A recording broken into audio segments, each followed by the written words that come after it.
Thank you for checking out my first video actually on this channel. We're gonna go right into it. I'm gonna be talking about my GTX 1070 eGPU setup. The eGPU is an external graphics processing unit. Basically, you're taking your graphics card and you're putting it in a box or something that's outside of your computer and running it through different methods. One is through a PCIe or mini PCIe slot that's found on most laptops. And the other method is through a Thunderbolt port, which my computer personally doesn't support that. So I'm going to be showing you how my setup is with the eGPU of the 1070, the GTX 1070 Superclocked Edition, running through a PCIe slot in my computer. So first thing is, I'm going to just go ahead and show you my setup here. So this is the custom eGPU case that I made.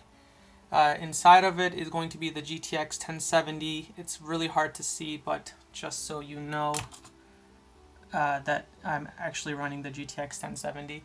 And yeah, this is a case that I've been working on for a few months actually. I got well, I'm not going to go into the case design or anything like that, but this is just, I want to show you this is what I'm working with. And what's happening right now is the inside of it is going to be an adapter, which is basically going to take that 16x PCIe slot that your graphics card attaches to, and it connects to my computer. My computer is a Brix Pro i5. I will put a real quick picture up on the screen for you guys so you know what I'm talking about. It's a mini PC that's running a Intel Core i5 processor, the 4570R, which is a desktop grade processor. And of course it has this, 16 gigabytes of RAM. You know what? Let me actually just put up CPU ID and we can go through that together real quickly. And as you can see, the Intel i5 4570R, 16 gigabytes of RAM, and then the graphics will be the GTX 1070 8 gigabyte Superclocked Edition. So my first video, well, this is just showing you that it's running really cool, 56 degrees Celsius in right now. And if you just go back quickly to the design of the box, I made it so that it's very well ventilated and I don't have to worry about it overheating. So that is a nice thing. And so what I'm going to do right now, I'm just going to test out Unigine Valley and give you guys a benchmark to see how it performs.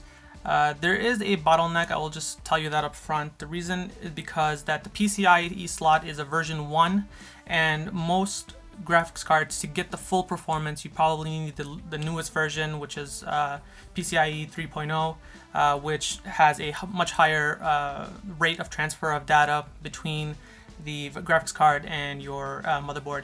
So unfortunately, my Brix Pro only has a 1X or what version 1.0 PCIe, mini PCIe slot. And so there's a bottleneck. So you can take this information and you can go ahead and compare it with other people, like other people on YouTube who may have the same card, and you can see what the performance difference is. For me, it works really well, I think, because I wanted a system that was portable, or I should say very compact, not necessarily portable. So it works in my case, but I will stop right there and I will just go ahead and start the Unigine Valley. So it's going to be running everything on extreme, 8x anti-aliasing, 1080p, full screen, everything on ultra.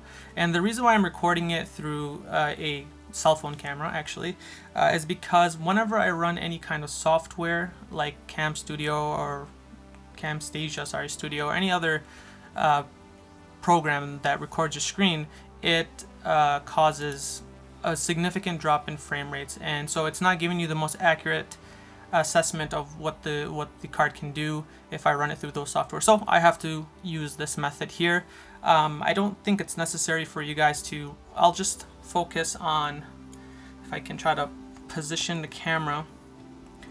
This is the information that you guys care about, the frames per second and the temperatures and all that stuff. I will probably, I hope it focuses well.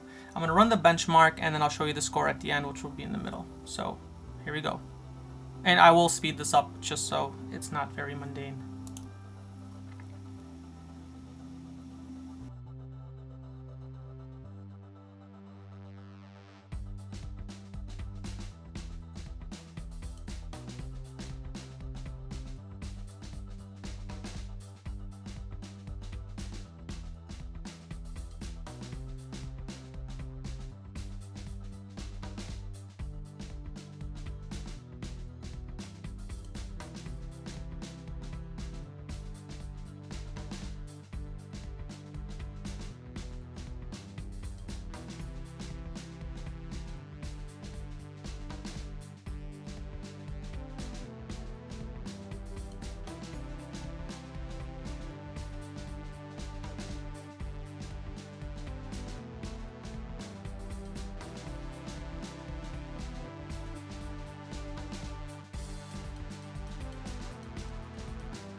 Alright, so the video is, or I should say the benchmark is done. So you can see that we average about 66 frames a second. The score is 2,776. Max FPS would be 130, 136 basically, with a minimum of 26. So these scores, and also the temperature didn't go above 71 degrees, I think. So I think for an eGPU, I'm not utilizing all the horsepower that the GTX 1070 has.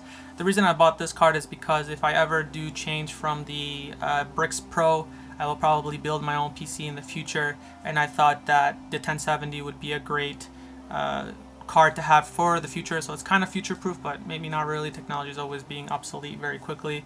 But if I rig it up into SLI, it would probably do really well. So yeah, but it's a little bit, I think, bottlenecked here, but I think it does really well. So if you guys enjoyed this video and have any questions, do let me know in the comments below. I'm more than willing to help people with questions about their eGPU or how to set it up or whatnot. So thank you guys for watching. Until next time, I'm signing off.